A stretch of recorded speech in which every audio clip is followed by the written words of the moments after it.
मंडळी, ठरलं तर मग या मालिकेचा आजचा म्हणजे 26 जुलैचा एपिसोड रिव्ह्यू तुम्ही ऐकत आहात. प्रेक्षकांनो, कालचा प्रोमो तुम्ही पाहिला की नाही? काल सोशल मीडियावरती TTMचा नवीन प्रोमो रिलीज झालाय. कसला खतरनाक प्रोमो केलाय त्यांनी शूट. प्रेक्षकांनो, अमेझिंग दाखवणार आहेत ते पुढे मालिका. सायलीला अडकवण्यासाठी प्रियाच्या प्लॅनिंगला आज सुरुवात झाली आहे बरं का मंडळी. त्यामुळे बघत राहा ठरलं तर मग. सुरुवातीला आपण बघतोय अर्जुनला काही झोप येत नसते रात्रीची आणि सकाळी तो लवकर उठलाय, कारण सायली आश्रमात असते ना, त्यामुळे त्याला झोप येईना. तो आता सारखा सायलीला कॉल लावून बघत असतो, पण फोन लागत नसतो. शेवटी तो ठरवतो की तिकडे आश्रमात जायचं आणि सायलीला आता घेऊन यायचं. अर्जुनला सायलीची खूप आठवण येते. तो सायलीचा फोटो बघत बघतच रात्री आता झोपून जातो. अर्ध्या रात्री उठलाय बरं का तो मंडळी, आणि त्याला काही झोप येईना सायली घरी नाहीये म्हणून. शेवटी तो तिचा फोटो बघत बघत झोपून जातो. असो, आता इकडे अस्मिता वेबसाईटवर बाई चेक करतेय त्या तिच्या बाळाला सांभाळण्यासाठी. आता तिला काही सापडेना, एकही बाई सापडेना. ती सोशल मीडियावर सर्च करत असते गोलूसाठी एखादी बाई मिळाली सांभाळायला तर बरं होईल म्हणून. तेवढ्यात अश्विन येतो बरं का तिच्यासाठी कॉफी घेऊन आणि म्हणतो, हे घ्या, गरम गरम कॉफी घ्या अस्मिता ताई. अस्मिता म्हणते, अरे कॉफी आणलीस अश्विन? अश्विन म्हणतो, हो ना अगं, काय झालं माहितीये का, बाहेर पाऊस पडतोय, काय करावं काय करावं काही सुचेना. तुझ्या रूमकडे बघितलं, तुझा रूमचा लाईट चालू होता, विचार केला चला दोघांसाठी कॉफी आणूयात, घे घे कॉफी घे. अस्मिता म्हणते, बरं झालं आणलीस कॉफी, मला गरजच होती कॉफीची अश्विन. अश्विन म्हणतो, हां मला कसं कळलं, पण काय ग अस्मिता ताई, एवढ्या उशिरापर्यंत ऑफिसचं काम करावं लागतं का तुला? अस्मिता म्हणते, नाही अरे ऑफिसचं काम नाही करत आहे मी, स्मिथसाठी आपल्याला सांभाळणारी बाई शोधायची आहे ना, तेच काम करते. अश्विन म्हणतो, काय ग अस्मिता ताई, गोलूला सांभाळायला बाई ठेवायची हे तुझ्या अजूनही डोक्यातच आहे ना? काय एवढी घाई करतेस अस्मिता ताई, असं नाही वाटत आहे तुला घाई करतेस? अस्मिता म्हणते, नाही अरे अश्विन, काय होतं ऑफिसमध्ये ना मला चैनच पडत नाही. सायली पण आजकाल घरात नसते, तिच्या कामात ती बिझी असते. स्मिथला सांभाळायची जबाबदारी मम्मावर आहे ना, तिला जमेल का असं वाटतं रे. अश्विन म्हणतो, अगं ये अस्मिता ताई, तिने सांभाळलंय आपल्या तिघांना एकटीने. अस्मिता म्हणते, अरे अश्विन, ते तिला त्या वयात जमलंय, ते ह्या वयात जमेल कशावरून? अश्विन म्हणतो, अस्मिता ताई, मम्मा गोलूला छान सांभाळते. अस्मिता म्हणते, मला एवढंच वाटतं की स्मिथला सांभाळायला ना सतत कोणीतरी घरात पाहिजे, म्हणजे माझं टेन्शन कमी होईल. अश्विन म्हणतो, तुला एक सांगू का मी अस्मिता ताई, एक डॉक्टर म्हणून मलाही हेच वाटतं की मूल त्याच्या आजीकडे किंवा आईकडेच असायला हवं. आता ही अस्मिता म्हणते, अरे अश्विन, मला शक्य झालं असतं ना तर मी थांबलेच असते रे घरी, पण मला जॉब करणं कंपल्सरी आहे रे, आणि म्हणूनच मला मम्मावर हा भार नाही टाकायचा आहे. अश्विन म्हणतो, अगं अस्मिताई, तू उगाचच एवढा विचार करतेस, तू एक काम कर, तू मम्माला थोडासा वेळ दे आणि स्वतःला वेळ दे, होईल सगळं ठीक. अस्मिता म्हणते, तुला वाटतं असं ठीक होईल? अश्विन म्हणतो, नक्की नक्की सगळं ठीक होईल, तू कॉफी घे ग. बघा मंडळी, आता माझं असं म्हणणं आहे, कल्पनाताईंच्या मदतीला विमल असतेच ना, एवढं अस्मिताला टेन्शन घ्यायची गरज नाहीये. असो, आता प्रियाचा प्लॅन एक्झिक्यूट होताना दाखवलाय त्यांनी आज मंडळी. या सीनमध्ये आपण बघतोय प्रिया या माणसाला म्हणत असते, शिंदे तुला जमल ना इन्स्पेक्टर असल्याचं नाटक करणं? त्यावर हा माणूस म्हणतो, हो जमेल ना, अरे माझा खिसा गरम करा, मला भिकारी असल्याचं सुद्धा नाटक करता येईल. आता नागराज म्हणतो, ए गप, ए यार प्रिया, काय हे जास्तीचं शहाणपणा करतोय, हा ओव्हर स्मार्ट माणूस आहे. ही असली माणसं आपण आश्रमात पाठवणार आहोत का? हा सचिन कोणालाही घेऊन येतो, अरे खाऊ आहे का प्रिया? अर्जुन समोर अशी माणसं पाठवणं म्हणजे? प्रिया म्हणते, मग तुमच्या त्या खऱ्या इन्स्पेक्टर धुमाळला आपण बोलवलं होतं ना, काय झालं? त्याला पैसे चारायचा प्रयत्न केला होता ना आपण, काय झालं? सचिन म्हणतो, नागराज अंकल, आयत्या वेळेला त्या धुमाळने हात वर केले, विसरलात का? तो काय बोलला आठवतं ना तुम्हाला? आता इथे धुमाळचा सीन दाखवलाय. नागराजने पेदलेला इन्स्पेक्टर होता ना, त्याने स्पष्ट यांना नकार दिला. या सीनमध्ये असं दाखवलंय त्यांनी. धुमाळ म्हणत असो, माफ करा मला साहेब, माझ्याकडून हे होणार नाही, तुमचं काम केलं मी तर माझं नोकरी जाईल हो. नाही, तुम्ही जे काही करतायत ते सोपं नाहीये, माझ्यावर केस होऊ शकते. नागराज म्हणतो, ए काय बोलतोय धुमाळ, तुला कशाला बोलवलं इथे? सचिन म्हणतो, काय रे धुमाळ, तू तर म्हणाला होतास आम्ही जे काम सांगू ते करशील म्हणून. त्यावर हे धुमाळ म्हणतात, हो मला वाटलं होतं, तुम्हाला फक्त खोटा FIR बनवायचा आहे. तुम्ही जो काही सापळा रचताय ना, या सगळ्या सापळ्यात तुम्हाला साथ देणं मला शक्य नाहीये, मी माझ्या वर्दीशी बेमानी करणार नाही, मला जाऊ द्या. प्रिया त्याला म्हणते, तू आमचं काम केल्यावर तू मालामाल होशील हे माहितीये ना तुला? ते धुमाळ म्हणतात, हो मला सगळं माहितीये, पण मी माझ्या वर्दीशी आता बेमानी नाही करू शकणार, आणि तुम्ही शहाणे असाल तर हा असला प्लॅन करू नका. प्रिया आता ओरडून म्हणते, चले जास्ती आगोपणा करायचा नाही, आम्हाला शहाणपणा शिकवायचा नाही, आणि थोबाड बंद ठेवायचं, या प्लॅनबद्दल कोणाला काही सांगायचं नाही. धुमाळ म्हणतो, नाही सांगणार, मी कोणाला काही सांगणार नाही, प्लीज मला जाऊ द्या, प्लीज जाऊ द्या मॅडम, असं म्हणून तो प्रियाच्या पाया पडत असतो. प्रिया त्याची कॉलर धरते. नागराज त्याला म्हणतो, याला म्हणतात भरोशाच्या म्हशीला टोणगा. तुझा भरोशाचं नाव मी यांना सांगितलं होतं आणि आता तूच टांग देतोय साहित्या वेळेला. तुला काही वाटतं का धुमाळ? तो धुमाळ म्हणतो, माफ करा मला नागराज साहेब. प्रिया म्हणते, ठीक आहे, तसंही तू तुझ्या मनाविरुद्ध काम नाही करू शकणार ना, कारण अर्जुन सायली समोर बोलायला जो कॉन्फिडन्स लागतो ना तो तुझ्यात नाहीये. जा निघ. हा प्लॅन जर बाहेर कुठे कोणाला सांगितलंस ना तर अख्खं खानदान संपेल मी तुझं. अरे प्रिया काय डॉन समजते काय स्वतःला? हिचा कॉन्फिडन्स जरा जास्तीच वाढला असं नाही वाटत आहे प्रेक्षकांनो? प्रिया त्याला म्हणते कशी, मी ऑलरेडी जेलमध्ये असल्यामुळे मला काही शिक्षेची भीती वाटत नाही. तो धुमाळ म्हणतो, नाही नाही मी कोणाला काही सांगणार नाही, मला सोडा. प्रिया त्याला म्हणते, चल निघ. तर अशा पद्धतीने नागराजने आणलेल्या इन्स्पेक्टरने यांना टांग दिली होती. असो, आता हा सीन त्यांनी इथे रिमेंबर करून दिला. सचिन म्हणतो, बघा नागराज अंकल, हा कसला माणूस सुचवला तुम्ही? नागराज म्हणतो, अरे आता पण याने जर आपला प्लॅन बाहेर सांगितला कोणाला तर आपण काय करणार आहोत? प्रिया म्हणते, ह्याला अडकवण्यात काही पॉइंट नव्हता. अरे याला जर अर्जुन सायली समोर उभा केला असता आणि तिथे घाबरत घाबरत बोलला असता ना तो, तर तिथेच पकडला गेला असता. सचिन म्हणतो, पण आता काय करणार आहोत आपण? कॅन्सल करायचा का प्लॅन? त्यावर नागराज म्हणतो, कॅन्सल करा प्लॅन. प्रियाचा हा प्लॅन वर होऊ शकत नाही. प्रिया म्हणते, नाही हा, प्लॅन कॅन्सल होणार नाहीये, काही झालं तरी प्लॅन कॅन्सल होणार नाहीये. सचिन म्हणतो, अगं मग काय करायचंय प्रिया आपण? प्रिया म्हणते, सचिन असा एखादा माणूस उभा कर जो चांगली ऍक्टिंग करत असेल, त्याला आपण अर्जुन सायली समोर उभा करू. त्यावर नागराज म्हणतो, प्रिया डोकं फिरलंय का तुझं? काय बोलतेस तू? प्रिया म्हणते, दुसरा मार्ग नाही आपल्याकडे, पोलीस असल्याशिवाय आपलं काम होणार नाहीये. सचिन म्हणतो, अगं प्रिया पण आयत्या वेळेला असा माणूस उभा करणं म्हणजे त्याची खूप तयारी करून घ्यावं लागेल. प्रिया म्हणते, मी त्या माणसाची सगळी तयारी करून घेईल, काही झालं तरी आपला प्लॅन सक्सेसफुल होणार म्हणजे होणार. प्रिया जिद्दीलाच पेटलेली आहे, काही झालं तरी तिला सायलीला सुखात बघायचं नाहीये. आणि मंडळी, माझं असं म्हणणं आहे की प्रियाचा हा जे काही XYZ प्लॅन आहे ना, हा शेवटचा असावा. तुम्हाला काय वाटतं मला कमेंटमध्ये नक्की कळवा. काही म्हणा मंडळी, प्रोमो त्यांनी भर जबरदस्त टाकलाय. तुम्ही बघितला का प्रोमो? मला प्लीज कमेंट करून सांगा आणि तुम्हाला काय वाटतं त्या बाबतीत ते. आपल्या दुसऱ्या चॅनलवर मी तुम्हाला त्याचा प्रोमो रिव्ह्यू देणारच आहे. आता बघा, प्रियाने ठरवलंय काही झालं तरी सायलीला अडकवायचं म्हणजे अडकवायचंच. तो सीन झाल्यानंतर हा नागराज म्हणतो, ठीक आहे, तो धुमाळ पलटला तरी या शिंदेला पाठवायचं का तिकडे? अगं हा खोटा इन्स्पेक्टर म्हणून अर्जुनच्या समोर गेला ना तर पकडला जाईल लगेच. प्रिया म्हणते, नाही पकडले जाणार, ही जबाबदारी माझी. मला चांगलाच अंदाज आहे या दोघांना काय काय विचारलं जाईल. मी या दोघांना असं तयार करेल ना की अर्जुन सायली ओळखू शकणार नाही यांना. प्रियाने ठरवलंय आणि आज ते दोघं जण तिथे आलेले पण दाखवलेत. सायली आता सकाळी सकाळी या गौरीला जेव घालत असते आणि या बाकीच्या मुलांची गप्पा मारत असते. सायली म्हणते, मधुभाऊ आता मी जरा घरी जाऊन येते हा. आता मानसी म्हणते, अगं सायली ताई तू घरी गेलं ही रडायला लागली तर? सायली म्हणते, अरे बेटा तू आहेस ना तोपर्यंत, मला घरी तर जायला हवं की नाही? तूच लक्ष दे गौरीकडे. आता ती इतकी गोड बोलते ना प्रेक्षकांना, ती छोटी गौरी ती सायलीला म्हणते, तू जाणार आता? बोबडं बोलते. सायली म्हणते, हो ना बेटा, घरी जावं लागेल ना, माझे घरचे वाट बघत असतील ना, तू तोपर्यंत मानसी ताई सोबत खेळ. तेवढ्यात अर्जुन आलाय बरं का, या सगळ्या मुलांसाठी फुगे आईस्क्रीम काय काय घेऊन आलाय तो. सायली म्हणते, अगं बाई तुम्ही आलात, मी येतच होते घरी.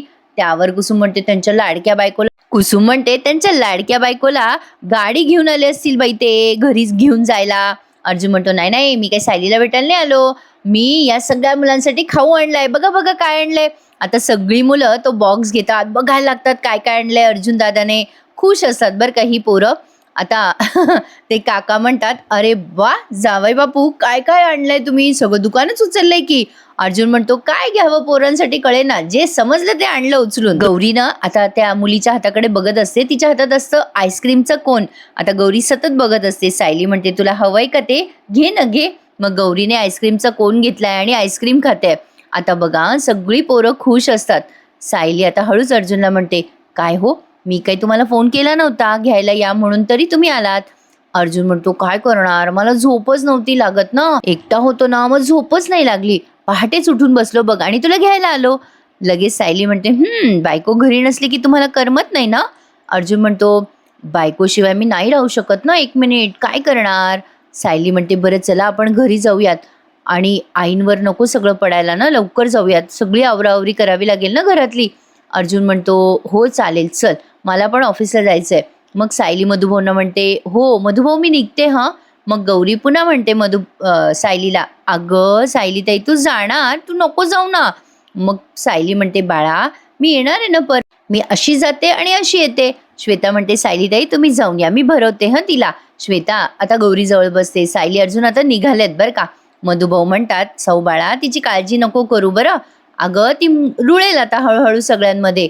मग सायलीने निरोप घेतलाय, कुसुमताई येते हं.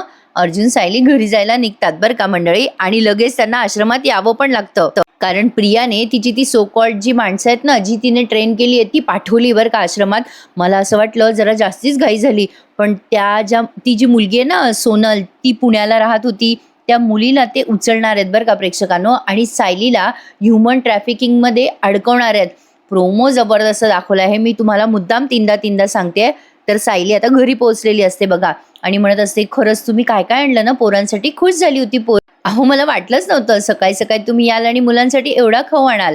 आता तेवढ्याच सायलीला लगेच श्वेताचा फोन आलाय. सायली म्हणते, हं बोल श्वेता, काय असं म्हणते, आणि सायलीचे असे घाबरण्याचे एक्सप्रेशन्स दाखवलेत. आणि लगेच इकडे आश्रमामध्ये तो खोटा इन्स्पेक्टर, म्हणजे इन्स्पेक्टर शिंदे म्हणून आलाय बरं का, जो प्रियाने पाठवलेला माणूस आहे. आणि त्याच्यासोबत सोनलचा सो कॉल्ड काका आलाय, म्हणजे तो काका नाहीये पण तो काका बनून आलाय. आता हे सगळं फसवण्यासाठी चालू आहे या मुलीला.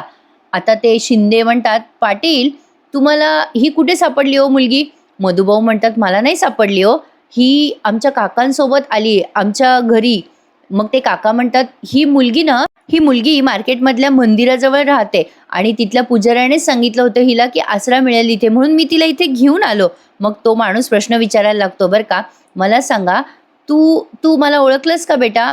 सोनाला म्हणत असतो तो माणूस, अगं मी तुझा काका आहे. श्वेता म्हणते, मी सायलीताईला फोन केलाय, ती येतच असेल. मधुभाऊ मग ह्या दोघांना म्हणतात की अहो माझे लेक जावाई येत आहेत बरं का, माझे जावाई ॲडव्होकेट आहेत, ते येईपर्यंत जरा थांबूयात आपण. मग लगेच ते इन्स्पेक्टर, म्हणजे तो जो खोटा इन्स्पेक्टर तिथे बनून आलाय ना प्रियाचा माणूस, तो म्हणतो, हे बघ बेटा आमच्या प्रश्नांची उत्तरं तुला द्यावी लागतील बरं का. मग ती सोनल घाबरते. मग तो मुलगा असतो ना तो मोनू, तो म्हणतो, तू घाबरू नकोस. मधुभाऊ नेहमी म्हणतात पोलीस आपल्या मदतीसाठी असतात. बघा प्रेक्षकांनो, हे बिचारे अनभिज्ञ आहेत, यांना काय माहिती यांच्यासमोर पुढे काय उभं आहे. आता तो इन्स्पेक्टर त्या सोनलला काही फोटो दाखवतो आणि म्हणतो, तू यांना ओळखतेस का सांग बरं. मग ती सोनल म्हणते, हो मी ओळखते, मी ज्या मंदिरात राहते ना इथे हेच गुरुजी मला सांभाळत होते. त्यावर इन्स्पेक्टर म्हणतो, हे सोनल नाव ह्यांनीच ठेवलं ना. ती मुलगी म्हणते, हो मला लहानपणीचं नाव आठवत नव्हतं म्हणून या गुरुजींनी माझं नाव सोनल ठेवलंय. बघा प्रेक्षकांनो, प्रियाने काय काय प्लॅन केलाय सायलीला अडकवण्यासाठी. पण मला नाही वाटत प्रेक्षकांनो प्रिया सायलीला अडकवू वगैरे शकेल. अर्जुन तिला सोडवणार हे नक्की. मंडळी मी याचा प्रोमो तुम्हाला देणार आहे बरं का आपल्या दुसऱ्या चॅनलवर, नक्की ऐका. आता तो खोटा काका म्हणतो, बेटा तुझं नाव ना प्राची आहे, मी काका आहे तुझा. मग ती मानसी म्हणते, नाही नाही प्राची वगैरे कोणी नाही, ही सोनल आहे बरं का. तेवढ्यात अर्जुन सायली आलेत बरं का तिथे. तो काका म्हणत असतो, नाही नाही हिचं नाव प्राचीच आहे.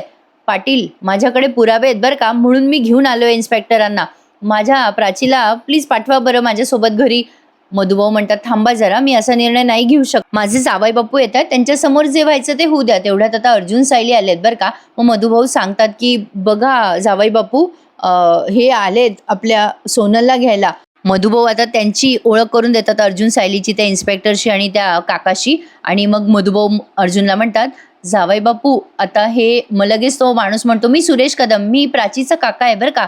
आता सायली म्हणते, कोण प्राची. मग ती सोनल म्हणते, सायलीताई हे काका म्हणतात की माझं खरं नाव प्राची आहे, मला माझ्या लहानपणीचं काही आठवत नाही ग सायलीताई, पण हे म्हणताय की मला हे घेऊन जायला आलेत ते. सायली म्हणते, नको बेटा काळजी नको करू सोनल, आम्ही आहोत ना इथे. श्वेता गौरी कुठे ग. श्वेता म्हणते, अगं ताई ती झोपली आहे, ती उठेलच. सायली श्वेताला सांगते, तू ना गौरी जवळ बस, तिने पोलिसांना बघितलं ना तर घाबरेल. श्वेताने आता फोटो काढलेत बरं का, कोणी काढलेत ते कळलं नाही पण कोणीतरी फोटो काढतंय बरं का यांचं मागून. आता श्वेता तिथून निघून जाते. मग अर्जुन म्हणतो, मिस्टर सुरेश कदम का, तुम्ही म्हणताय की तुम्ही सोनलचे सख्खे काका आहात. तो माणूस म्हणतो, हो आम्ही आमच्या प्राचीला ना खूप वर्षापासून शोधतोय, ती हरवली तेव्हा आम्ही पोलीस कंप्लेंट सुद्धा केली होती. काल एका इन्स्पेक्टरचा फोन आला होता की तुमची पुतणी सापडली, मी इकडे धावत आलो त्यामुळेच. अर्जुन म्हणतो, तुम्ही जे सांगताय त्यावर विश्वास ठेवून आम्ही सोनलला तुमच्यासोबत पाठवू नाही शकत. त्यावर आता हा खोटा काका म्हणतो, विश्वास न बसण्यासारखं काय आहे यात साहेब, तुम्ही सांगा मी कोणाची शपथ घेऊ.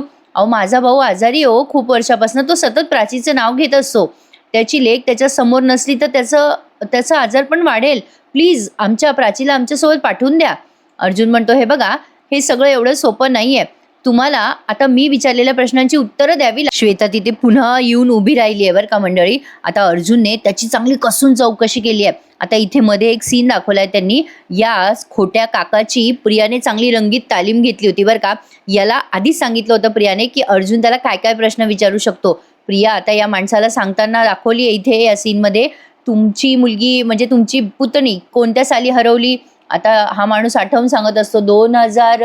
प्रिया ओरडते त्याच्यामध्ये असं करू नकोस. 2008 साली हरवली ती प्राची, ती सोनल. कळलं का तुला? ती सोनल कुठे हरवली? तो उत्तर देतो माणूस गावाच्या जत्रेमध्ये. प्रिया म्हणते कधी जत्रा होती, काय होती, कोणत्या साली होती. तिने असे सगळे प्रश्न या माणसाला विचारले बरं का. आणि सगळ्या प्रश्नांची रंगीत तालीम तिने घेऊन ठेवलेली होती या आता त्या माणसाला ते सगळं आठवतं आणि सायली त्याला विचारते तुमचं नाव काय म्हणालात. आता हा जसं जसं प्रियाने वदवून घेतलं तसं सगळं अगदी व्यवस्थित सांगतो न अडखळता. तो म्हणतो माझं नाव सुरेश कदम, माझे भाऊ रमेश कदम आणि सुनीता कदम हे प्राचीचे आई वडील बरं का. मग अर्जुनने प्रश्न विचारलं तुमचं गाव कुठलं. तो माणूस म्हणतो वडगाव. मग लहान असताना कशी काय ही हरवली ते सांगा. मग तो माणूस म्हणतो की ही प्राची लहान असताना आमच्या गावी जत्रा होती देवीची आणि अचानक आग लागली होती जत्रेमध्ये आणि हिचा हात सुटला आमच्याकडे. अर्जुनने अगदी कसून चौकशी केली आहे बरं का या माणसाची. आणि आता तो सोशल मीडियावर सर्च करतो की खरंच त्या गावाला त्या साली आग लागली होती का. आणि सर्च केल्यावर त्याला कळतं की खरंच आग लागली होती. त्याने सायलीला ते सांगितलं की हो सायली, हा माणूस सांगतोय ते खरं आहे. सायली म्हणते आग लागली होती एवढी मोठी त्या गावाला, तेव्हा तुम्ही एवढ्या छोट्या मुलीचा हात कसा काय सोडला होता बरं. तुमची ताटातूट झाली कशी. तुम्ही नंतर शोध नाही घेतला का तुमच्या पुतणीचा. सायली आता बारीक प्रश्न विचारते. तुमची ताटातूट झाली होती तेव्हा हिने कोणत्या कलरचा ड्रेस घातला होता. अर्जुन पण म्हणतो, अर्जुन त्याला विचारतो काही बर्थ मार्क आहे का हिच्या अंगावर. मग आता प्रियाचा सीन पुन्हा मध्ये मध्ये दाखवलाय. थोडंसं सांगताना गडबड होते बरं का प्रेक्षकांनो, कारण आज ना डायलॉग भरपूर होते मालिकेत. आता तो जो खोटा काका आहे तो प्रियाला सगळं सांगत असतो उत्तरं. पुन्हा या सीनमध्ये दाखवलंय प्राचीच्या आईने तिचा हात घट्ट पकडला होता. आग लागल्यानंतर पळापळ सुरू झाली. आग लागल्यानंतर सगळे जीव वाचवायला सुरुवात करत होते स्वतःचा. प्राचीच्या आईला कळलंच नाही तिचा हात कसा सुटला ते. आम्ही पण जीव वाचवत होतो. सिलेंडरचा स्फोट झाला. एका सिलेंडरचा स्फोट झाल्यानंतर आणखीन एक सिलेंडर, एका मागून एक आणखीन सिलेंडर फुटले आणि सगळ्या माणसांना तिथून बाहेर काढण्यात आलं होतं. आम्ही म्हटलो होतो तिथे आमच्या प्राचीला सापडा पण ती सापडली नाही आम्हाला. तिने त्यावेळेला कलरफुल ड्रेस घातला होता. फोटो आहे ना माझ्याकडे. प्रिया म्हणते ए बाबा मला नको दाखवू ते फोटो, तू नीट जपून ठेव. मला सांग तिच्या अंगावर जन्मखून आहे का. तो माणूस म्हणतो जन्मखून नाही, पण प्राची 2 वर्षाची असताना आम्ही फटाके फोडत होतो ना तेव्हा एक फटाका तिच्या मानेवर फुटला, तेव्हा भाजलं होतं तिला. त्याचं व्रण आहे तिच्या मानेवर. आता सेम टू सेम उत्तर त्याने अर्जुनला दिलंय बरं का. अर्जुन आता विचारतो आहे का सोनलला असा मार्क. सायली म्हणते हो भाजल्याचंच व्रण आहे तिच्या मानेवर. मग बघा मंडळी, सायली म्हणते सोनल तो व्रण दाखवतेस का तुझ्या मानेवरचा. मग सायलीला व्रण दाखवलाय सोनलने बरं का. आणि तो अर्जुनने पण बघितला, असं मानेवरच आहे तिच्या समोरच. आता मंडळी हा एपिसोड त्यांनी इथेच संपवला. पण आता पुढचा प्रोमो बघा. हा काका जिद्दीलाच पेटलेला असतो, माझ्या पुतणीला माझ्यासोबत पाठवा. पण सायलीचं मन काही धजावत नसतं त्या मुलीला पाठवण्यासाठी. अर्जुन म्हणत असतो सायली, चैतन्याने आणि सावंतने सगळे पेपर रिचेक केलेत, यांच्याकडे बरोबर सगळे डॉक्युमेंट्स आहेत. सायली म्हणते थांबा ना, हो मला असं वाटतं आपण जरा जास्तीच घाई करतोय. इकडे प्रिया त्या राकेश सगळा दाबत असते आणि म्हणत असते काही झालं तरी माझा हा प्लॅन वर्क व्हायलाच हवा, मी खूप मेहनत घेतली आहे यासाठी. आणि हा प्रोमो इथे मंडळी मला तर असं वाटतंय की प्रियाचा जो प्लॅन आहे ना तो खूप वीक आहे. फक्त आणि फक्त सायलीला मनस्ताप देण्यासाठी, तिला त्रास देण्यासाठी प्रिया हे सगळं करतीये. कारण अर्जुन तर सायलीला अलगदपणे सोडवेलच, पण या सगळ्यामध्ये सायलीचा स्ट्रगल ते दाखवणार आहे. जे मधुभाऊंच्या बाबतीत झालं ते आता सायलीच्या बाबतीत रिपीट होतंय असं नाही वाटत आहे का मंडळी तुम्हाला. कारण आता रडायचं नाही लढायचं हे स्लोगन त्यांनी पुन्हा आणलंय. जे सुरुवातीला मालिका लागली ना तेव्हा दाखवायचे बघा, ते बऱ्याच काही गोष्टी आहेत तुम्हाला प्रोमोमध्ये सांगते. त्यामुळे नक्की प्रोमो बघा, ऐका आणि कसा वाटला मला आपल्या प्रोमो रिव्ह्यूवर कमेंट करून नक्की सांगा. आणि आजचा एपिसोड आवडल्यास प्लीज लाईक करायला विसरू नका मंडळी. Happy Sunday to all of you. भेटूयात उद्या. Take care. धन्यवाद.